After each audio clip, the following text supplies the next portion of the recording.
Estrogen is super important for our body, for our brain, for our heart, for our blood vessels, for cell regeneration, for metabolism, for reproduction, everything, right? However, we need the right type of estrogen. We need the right amount of estrogen. We need our estrogen to be detoxed in the correct manner. And we need to lower our exposure to xenoestrogen. We have three types of estrogen: estrone, estradiol, and estriol. The estrone is like your backup estrogen. It's stored in fat and it gets released after menopause. The estradiol is the one that can get out of hand and cause the cyst and the fibroids and the endometriosis and the breast cancer, right? So that's the one that we have to keep in check. And estriol helps to keep that one in check and helps balance it all. What's more important than your levels of estrogen is how the estrogen is being detoxed through the body.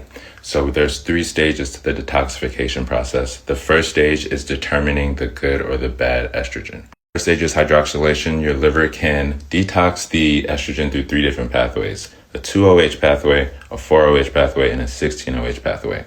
The 2-OH is very healthy for us. The 4-OH and the 16-OH that's where the increase of fibroids and breast cancer and cell proliferation and endometriosis is the 4 and the 16. So we want our estrogen to be detoxed through the 2-OH pathway.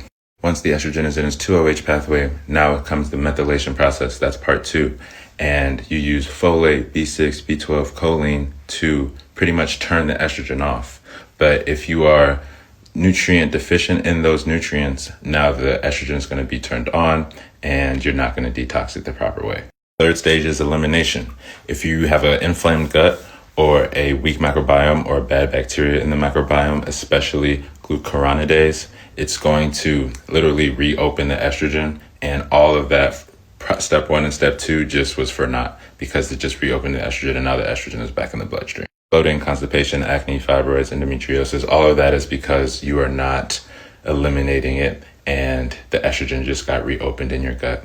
Xenoestrogens found in tap water, receipts, skincare products, hair care products, press-on nails, microplastics, those cause a disruption in this detox pathway. They bind the estrogen receptors too tightly and all the estrogen gets to that 4-OH and that 16-OH pathway, and that's what's causing the fibroids, the endometriosis, the increased risk of breast cancer, the bloating, the constipation. Sugar, seed oils, alcohol, ultra-processed foods, BPAs, a non-organic dairy, that's all going to be bad for the detoxification process.